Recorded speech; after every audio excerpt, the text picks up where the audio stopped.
this is Mrs. Meckins, and this is the last lesson in our series about comparing texts. We've learned how to do this with literature, where we look at story elements when we compare two fictional stories, and we looked at how would you then write all about your comparisons, explain your thinking.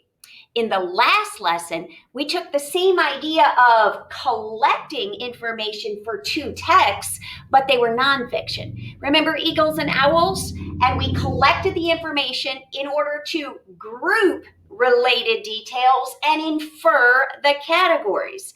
Well, in this lesson, I want to use that same nonfiction information about eagles and owls, and I want to remind you that part of being a strong reader is not just reading and thinking and talking about your discoveries or understandings, but also being able to articulate it in writing.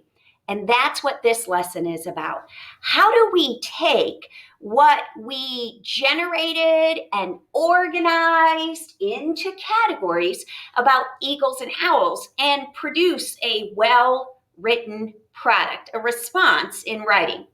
Okay, so what's on your screen is the typed up and neat version of what we did together in the last lesson, where we sorted the details that kind of talked about how eagles and owls hunt their prey, and how we sorted the different flight behaviors, the different ways eagles and owls fly.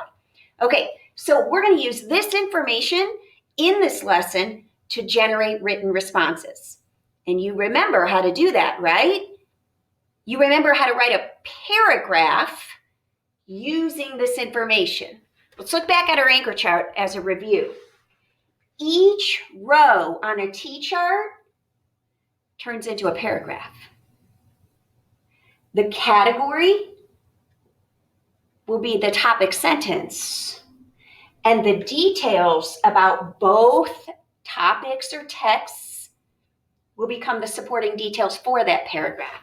Let's review how this works, how the same T-chart that organized our thinking can also serve as a pre-write to organize our logically written response. We don't want to just start writing and listing details about both. We've done all this work to create a category, something that holds these miscellaneous green details together. Let's now use that logical thinking in our written response. Okay, so on your screen, if you'll remember from an earlier lesson, we talked about readers can now explain this very thinking in a well-written, organized response. And each row becomes a paragraph. A paragraph is a topic sentence with supporting details. So that row is going to produce a paragraph. This row is going to produce a paragraph. Now remember, it's not the introductory paragraph. It's the first body paragraph. You would need to write an introduction that introduces the two topics and even, watch this, even introduces not just the two topics, but what you're going to compare them for. Kind of runs right down and lists that we're going to look at blank, blank, and blank between the eagle and owl. All right, but that would be the intro. What we're talking about is the body paragraph. So the category, hunts prey, would become the topic sentence. And all of the details, green and yellow, reading voice details and thinking voice comments, would become the supporting detail sentences that would follow it. Okay? And you remember that when we first learned this, that's when we also had to be able to juggle what is similar in terms of how these two birds hunt their prey and what is different. And we needed to make sure to organize the details using transitions. When we have similarities, we wanted to use words like both, alike, similar. When we had differences, we wanted however, rather, instead. So we're going to review those as well in this lesson. So this should all be reviews so far, okay? And the idea that each one of those rows will produce a paragraph. Okay, so let's try it, and you watch me do it first. And I'm going to say everything I said last time, but I'm going to up the ante a little bit and see if we can't get slightly better sentence structure, slightly more sophisticated paragraph writing. Okay, you understand the bones of the paragraph, all right? But now let's up the ante a little bit and just sound a little smarter. Okay, so what I'm going to do is this hunt's prey that you have on the screen, I'm just going to deal with this first row, all right? And I'm going to cover up this anchor chart because we don't really need it anymore because we understand how we're going to get our paragraph, but now I need space to actually write it. So I'm going to use this chart over here. Okay, so I'll go first. And remember, the category is my topic sentence, okay? Or it's what is going to generate my topic sentence because that is not a sentence, right? Okay, so I don't want to necessarily, let's imagine I wrote an introduction, okay? Something about eagles and owls, two well-known birds, and that they have similarities and differences in how they hunt and how they fly and blah, blah, blah, whatever, a third category you maybe came up with. Okay, so now I'm in the first body paragraph, and I don't want to just say they both hunt their prey. I mean, I could. It's okay, but it's not very sophisticated. So what I like to do is kind of think, what do I want to say using those two words in the first sentence? How could I say it? And I think to myself, even out loud, I talk to myself a little bit as to how I could say this first sentence. And you know what? This is where I use a lot of my thinking voice notes to myself. When I first was grouping these together, then I was having these thoughts, and this is really good wording to maybe use when I write my paragraph. So the idea that they're both hunters, an aggressive hunter, a stealth-like hunter, but they're both hunters, and they really go after their prey. Remember, stealth-like, undetected, and aggressive, ripping and fighting their prey. So I think I'm going to say something like that in my first sentence, just because it's more sophisticated than both birds hunt their prey. All right, so let's up the ante a little bit. Okay, so how about something like this? Owls and eagles are aggressive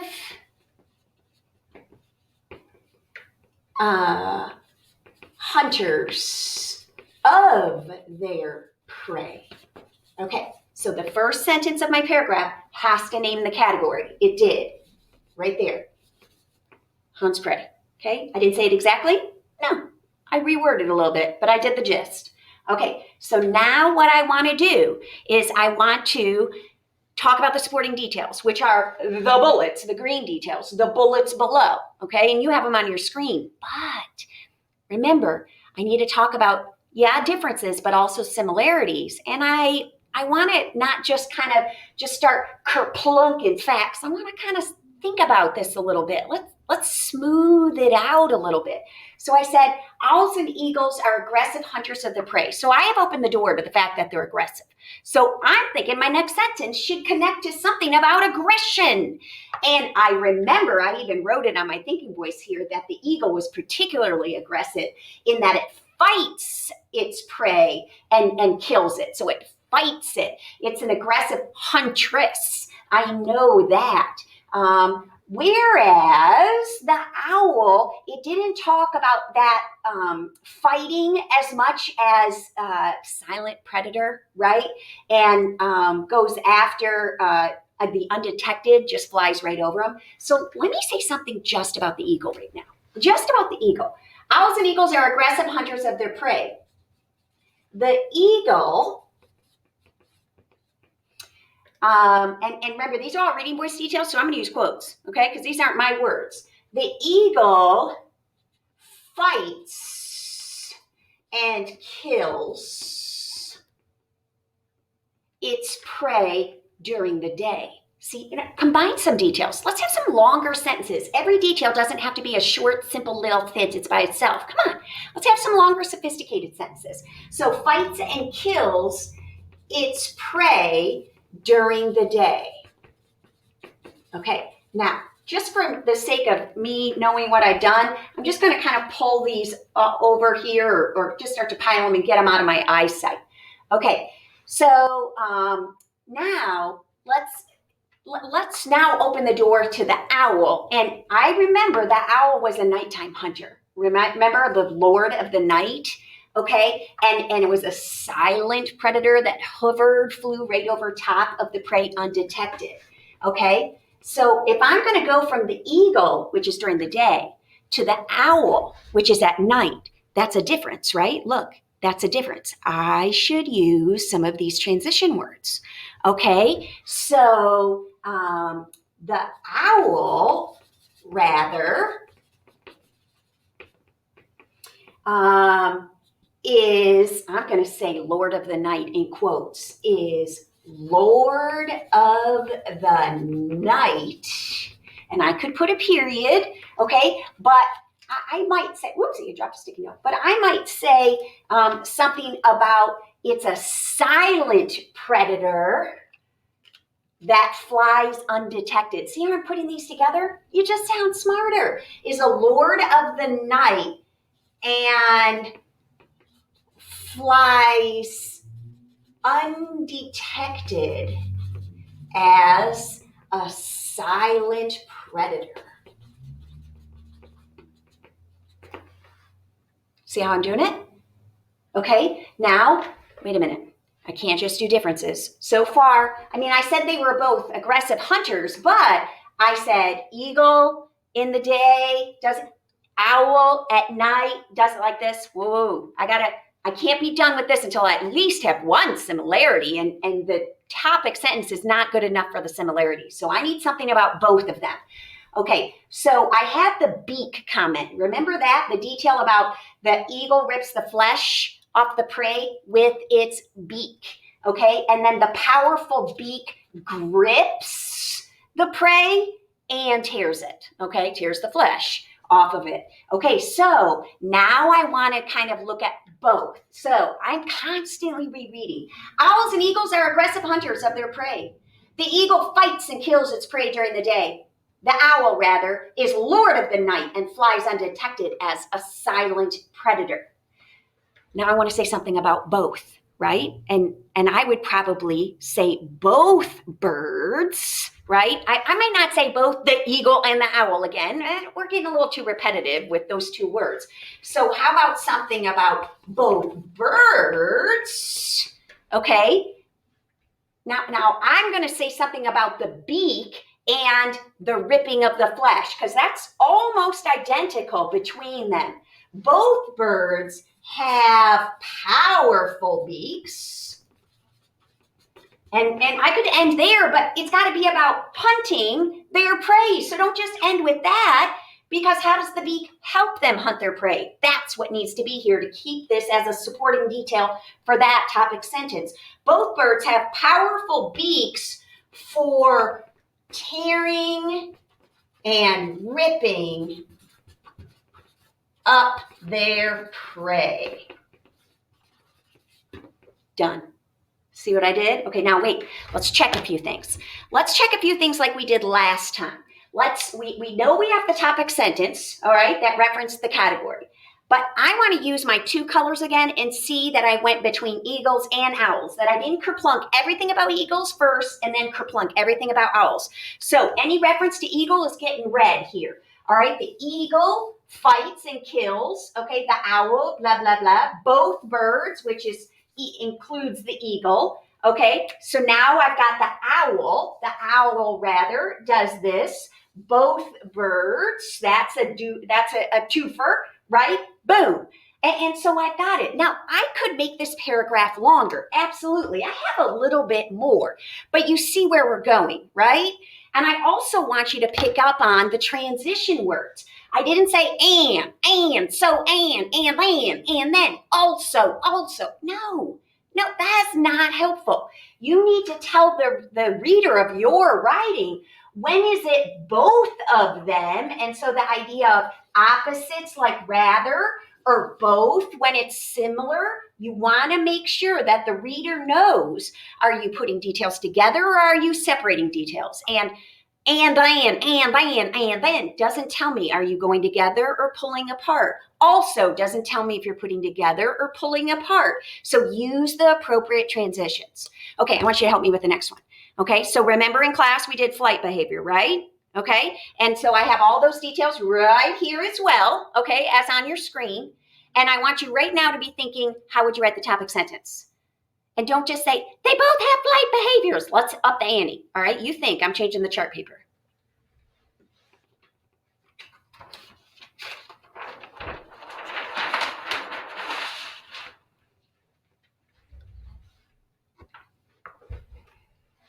Okay, what are we thinking? Again, I believe one of the most helpful things when I'm trying to figure out how to put this into a sentence, into a topic sentence, is to really look at some of my thinking that I did when I first grouped them. I put these together because of something, and I put these together because of something. And when you write that down, it is such good wording to use when you write. Okay, so flight behavior, I wrote down they fly in different ways. They go high, they go fast, they go slow, they swoop, right? So maybe there's a sentence there using flight behavior and something about different ways.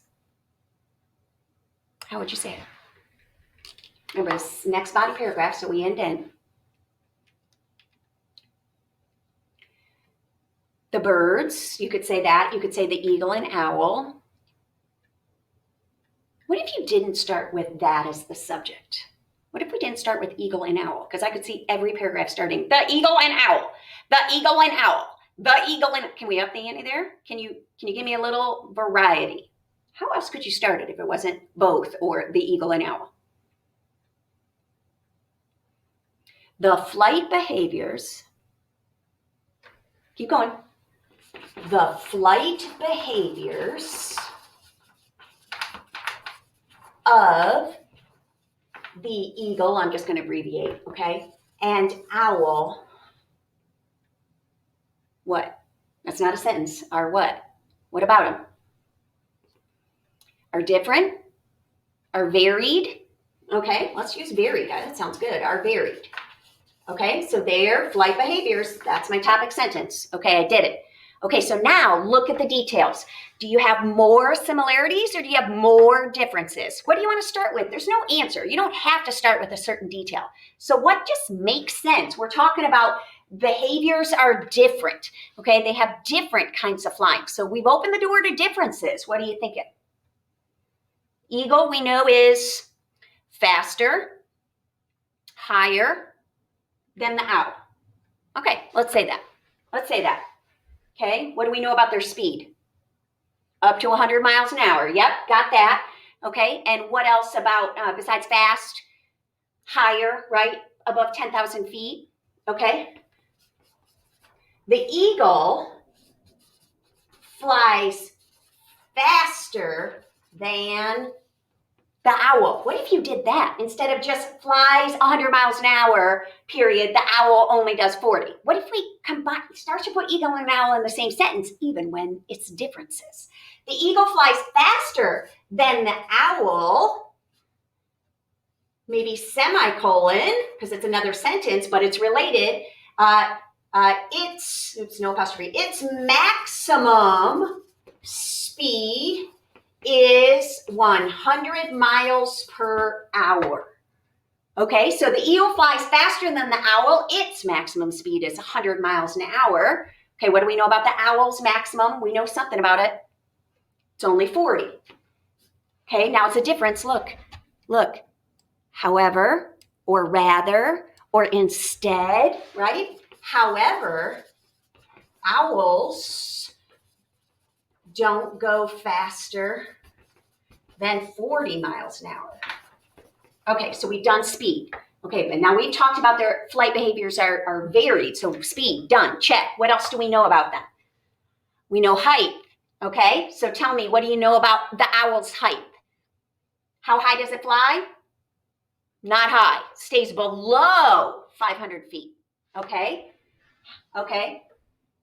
Owls also, fly lower than eagles.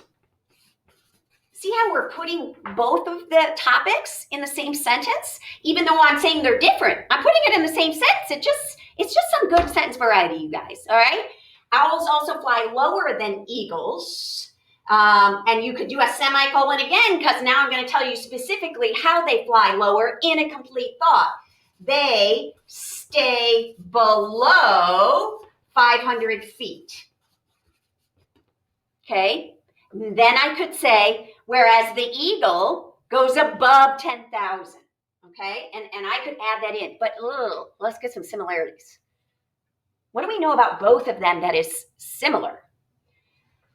Solitary creature flies alone, swoops for prey, swoops after prey.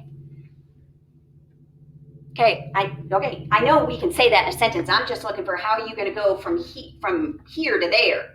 All right, let's see what we've got. And you tell me how you're going to start this next sentence. The flight behaviors of the eagle and owl are varied. The eagle flies faster than the owl. Its maximum speed is 100 miles per hour. However, owls don't go faster than 40 miles per hour. Owls also fly lower than eagles. They stay below 500 feet. Now, again, I could blah, blah, blah, something about plus 10,000 for the eagle. Okay, but I want us to get to, although they're different, there's something about them that's similar. How could I say that? Let's not just say both. Let's connect. We've been so different. And now we're about to show a really, really similar something. Almost this, right? Solitary, alone, that means the same thing. Swoop for prey, swoop after as. These aren't just similar. These are exactly the same on both. How can we say that without just both? Boom. Come off of this. How about something like despite, right?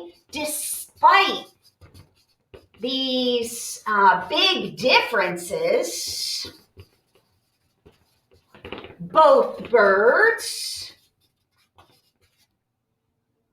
fly alone. Hey, let's use that solitary. That's a better word. Fly solitary, fly independently, fly individually, all right, independently, and swoop for their prey. Period. We did it. Okay, well, I know we ended with similarities, right? Because we did this, they're both doing this, so that's good. And I know we talked about both birds, so that was both the owl and the eagle, okay? We talked about just the eagle here, owls. If I did do the 10,000 plus sentence, I would have had eagles there. Owls here, owl here, blah, blah, owl here. Oop, there's another eagle, look at that. All right, and then again, both birds, boom, right there. So again, we're going between. Do you see all our transition words, right? We use words like however, and despite, and I thought we used rather somewhere too. And so just this idea that we're using transitions to intermix. Okay, so if you were in Mrs. Smacken's class, here's what I would ask you to do. I want you to develop the paragraphs, write the paragraphs that go with the content that you created from the previous lesson. Remember, I gave you more owl and eagle details, and I said, I'm looking for you to create the categories. Well, we already did these two, but you had to come up with some more. Okay, my guess is you came up with symbolism, you came up with something about their vision, you came up with something about feathers, I don't know, nest, something using that previous information, okay? And I want you to take those details already organized, all right? And now I want you to flesh each row out into a body paragraph. I was hoping for you to come up with 2 different rows, so I need at least 2 different body paragraphs, all right, written out for whatever you came up with. Symbolism, vision, nests, feathers, talons, something, all right? Okay, if you're in Mrs. Smacken's class, you're going to be writing 2 paragraphs, but your teacher might have a better idea.